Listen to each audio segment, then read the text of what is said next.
Good evening. We've got breaking news out of Columbia County tonight. One deputy is injured and another one killed during a traffic stop that turned into a deadly shooting. Good evening. I'm Hallie Turner.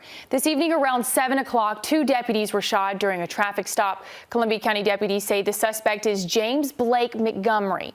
A person close to the suspect's wife says the pair were living apart. The person says Montgomery had been working odd jobs and believes he's living in an RV. Your Meredith Anderson has watched this situation unfold tonight. Meredith, walk us through what you've learned. Hallie, it's an eerie sight behind me as I-20 is shut down on a very somber night here in Columbia County.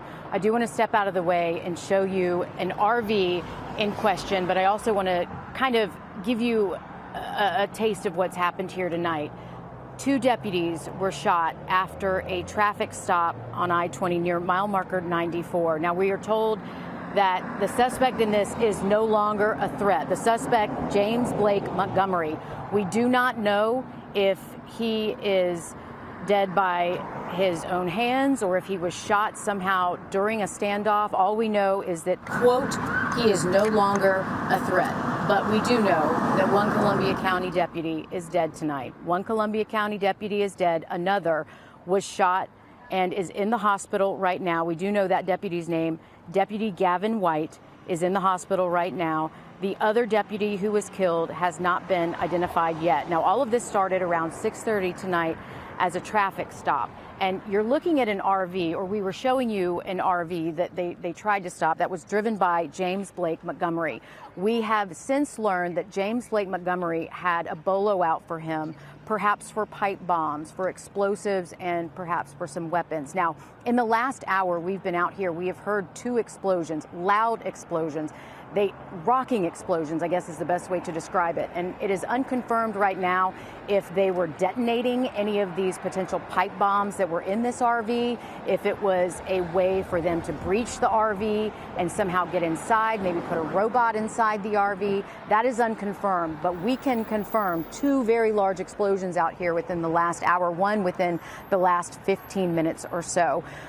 As you can see behind me, the interstate is still closed. Many deputies are down there. We tried to get access to it. We were told absolutely not. It is a place where a very active investigation is happening. And again, we do not know the fate of James Blake Montgomery other than he is no longer a threat.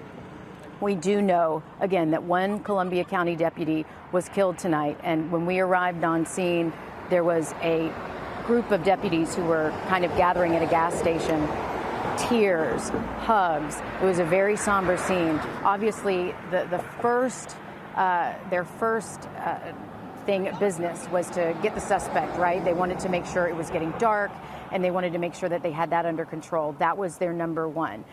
Then number two, when he was no longer a threat, is when they could finally take a minute, take a breath, and realize the gravity of the situation, that one of their fellow deputies was lost. It was really difficult to witness, but you know, we talk about all the time that these men and women put their lives on the line for us every day. And when you have a traffic stop like that, sometimes you don't know what you're walking up on. And today they walked up on James Blake Montgomery in his RV.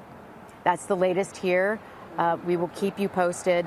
And I'm going to send it back to you, Hallie. Such a heartbreaking situation all around. Thanks for that, Meredith. And Meredith was right. We owe our men and women who put their lives on the line for us every single day such dignity and respect. But another thing that Meredith said, too, is the second deputy is in the hospital. And as of 9:20, deputies say the suspect, again, as you just heard, is no longer a threat.